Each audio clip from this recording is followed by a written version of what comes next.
picture of what CTE looks like when a neuropathologist has sliced through a brain and they apply a stain to that tissue to look for a certain protein. In CTE, it's the tau protein. That tau protein is involved in a lot of diseases, but it's different when we see it in CTE. So all those brown areas is where you're seeing abnormal tau in the brain. Tau is a normally occurring protein in the brain. It has a very important function. It stabilizes neurons. It's a healthy part of our brain.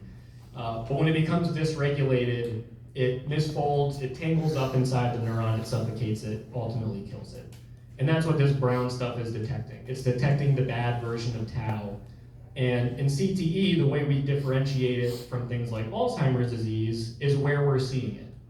You can see this really densely packed brown staining at the depth of that fold in the brain that we call a sulcus. It clumps up around blood vessels at the bottom of that fold. And it specifically affects certain types of neurons in the brain. And on the far right, you're just seeing an even zoomed in picture of it. That circle in the middle of those pictures on the right is actually a blood vessel. So you might see that it's darker right around the blood vessel, and it gets a little less severe as you move away from it. So this is a neuropathological diagnosis. This is akin to Alzheimer's disease. It's akin to Lewy body disease. It is not memory loss. It is not dementia. It is a potential reason you develop those problems, but it is not the same thing as those problems.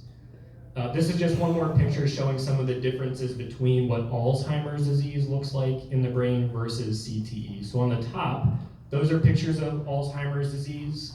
If you just looked at those first two pictures, what you should see is that in Alzheimer's disease, that tau is kind of all throughout that fold in the brain. It's not clearly just collecting in the pocket like you see in CTE.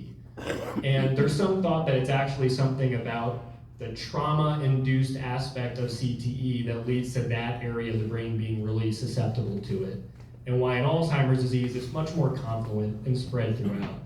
And on the far right, you're seeing a zoomed-in picture again right around a blood vessel, where again in Alzheimer's disease, you don't see that it's clearly worse right around that blood vessel, where in CTE it is. So if you're putting your neuropathologist hat on and you're literally looking at this stuff through a microscope, these are the types of things they're looking for to say, this person has disease X, this person has disease Y. Because they've seen enough of these to start to be able to see a pattern that there's clearly different diseases occurring. And as mentioned for Alzheimer's disease, you need also to have these plaques, these amyloid plaques in the brain. These are not diagnostic of CTE. You can get them because as we get older, we're at a higher risk of developing these plaques, but in CT, you don't need them. If you don't have those plaques, you don't get diagnosed with Alzheimer's disease, full stop. So on the flip side, and maybe I'll wrap up here, is we've now started to work on a way to come up with, are there clusters of symptoms that make us more confident that the reason that they're having these problems is CTE? So we've proposed this idea of traumatic encephalopathy syndrome. So again, this word syndrome being important. We're now just talking